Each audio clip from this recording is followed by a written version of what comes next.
السلام علیکم. آپ کو پتہ ہے کہ ہم سورہ بقرہ پڑھ رہے ہیں، اور سورہ بقرہ جو ہے اس کی ہم نے تقریباً 184 آیات پڑھ لی ہیں، اور اس میں جو ہم نے پڑھا تھا لاسٹ، اس میں ایک ہم نے پڑھا تھا کہ خون کا بدلہ خون، اور روزے کا جو فدیہ دینا ہوتا ہے اگر آپ روزہ نہیں رکھ سکتے ہیں تو اس کے بارے میں پڑھا تھا.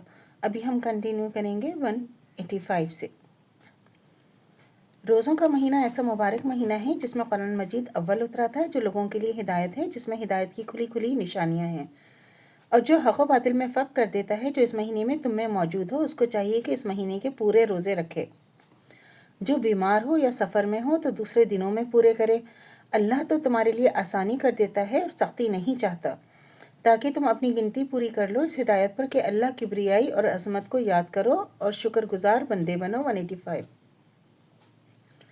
اے رسول، جب میرے بندے تم سے میرے بارے میں دریافت کریں تو تم کہہ دو کہ میں تو تم سے بہت قریب ہوں.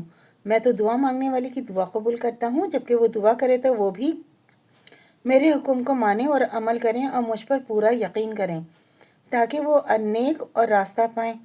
تم لوگوں کے لیے روزوں کی تم لوگوں کے لیے روزوں کی رات میں اپنی عورتوں کے پاس جانا حلال کر دیا گیا ہے. وہ تمہاری پوشاک ہیں اور تم ان کی پوشاک ہو. اللہ خوب جانتا ہے تم ان کے پاس جانے میں اپنے حق میں خیانت کرتے تھے، سو اس نے تم پر مہربانی کی اور تم کو معاف کر دیا. اب تم ان سے مباشرت کرو، اللہ سے طلب کرو جو اس نے تمہارے لیے لکھ دی ہے، یعنی اولاد، اور کھاؤ پیو یہاں تک کہ صبح کی سفید دھاری رات کی سیاہ دھاری سے الگ نظر آنے لگے. پھر تم روزہ رات تک پورا کرو. جب مسجد کے اندر اعتکاف میں ہو تو مباشرت نہ کرو، یہ اللہ نے حدیں لگا دی ہیں.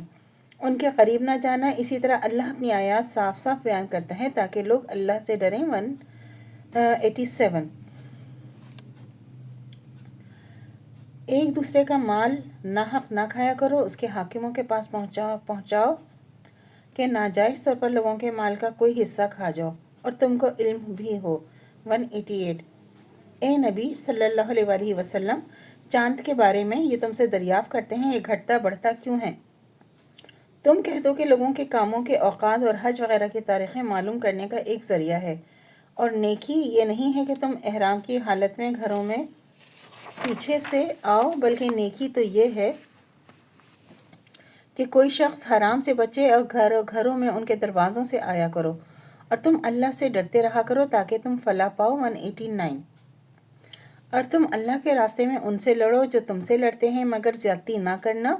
بلا شبہ اللہ زیادتی کرنے والوں کو محبوب نہیں رکھتا. 190. اور ان کو قتل کر دو جہاں بھی تم ان کو پاؤ، اور جہاں سے انہوں نے تم کو نکالا تھا تم بھی ان کو نکال دو. اور دین سے گمراہ کرنے کا فساد کہیں زیادہ شدید ہے قتل سے.